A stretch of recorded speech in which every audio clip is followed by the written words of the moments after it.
ఏపీలో ఎన్నికల ప్రచారం పతాక స్థాయికి చేరింది. టీడీపీ అధినేత చంద్రబాబు ప్రజాగళం, వైసీపీ అధినేత జగన్ మేమంతా సిద్ధం ప్రచారంతో పాటు జనసేనాని పవన్ కళ్యాణ్ వారాహి విజయయాత్రను ప్రారంభించారు. ప్రచారంతో పాటు టీడీపీ అధినేత చంద్రబాబు నియోజకవర్గాల సమీక్షలను కూడా నిర్వహిస్తున్నారు. ఇప్పటికే 2 విడతల ప్రజాగళం సభలు పూర్తి చేసుకున్న చంద్రబాబు 25 అసెంబ్లీ నియోజకవర్గాల్లో ప్రచారాన్ని పూర్తి చేశారు. రాష్ట్రంలో ప్రచార పర్వం ఊపందుకుంది. 3 పార్టీల అధినేతలు ప్రచార రథాలతో రోడ్డుపైకెక్కారు. ప్రధాని నరేంద్ర మోదీ ఇప్పటికే ఒక సభలో పాల్గొన్నారు. కూటమిలోని టీడీపీ, జనసేన ప్రచారాన్ని నెక్స్ట్ లెవెల్ కు తీసుకువెళ్లాలని ప్రయత్నిస్తున్నాయి.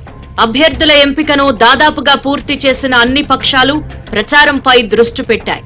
మార్పులు చేర్పులను పూర్తి చేసుకుని మరో 2 రోజుల్లో ప్రచారాన్ని పతాక స్థాయికి తీసుకువెళ్లాలి అని టీడీపీ, జనసేన అధినేతలు నిర్ణయించారు.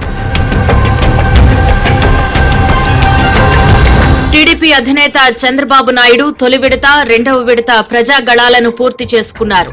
మొదటి దశలో 5 రోజుల పాటు 15 నియోజకవర్గాలు, 2వ దశలో 5 రోజుల పాటు 10 నియోజకవర్గాల్లో సభలను పూర్తి చేశారు.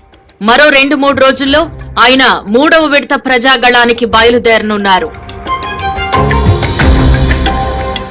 జనసేన అధినేత పవన్ కళ్యాణ్ ఇప్పటికే తాను పోటీ చేస్తున్న పిఠాపురం నియోజకవర్గంలో 3 రోజుల పాటు పర్యటించారు.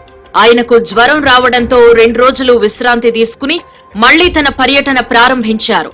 అనకాపల్లి లోక్సభ నియోజకవర్గం పరిధిలో ఆయన ప్రచారాన్ని తిరిగి ప్రారంభించారు. ఉగాదికి ఆయన పిఠాపురంలో ఉండనున్నారు. పవన్ కళ్యాణ్ పోలింగ్ తేదీ వరకు ప్రచారంలోనే ఉండాలి అని నిర్ణయించారు.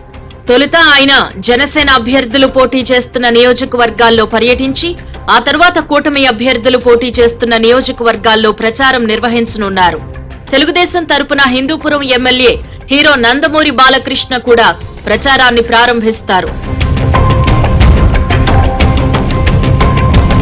ముఖ్యమంత్రి వైఎస్ జగన్మోహన్ రెడ్డి మేమంతా సిద్ధం పేరుతో బస్సు యాత్రను ప్రారంభించారు.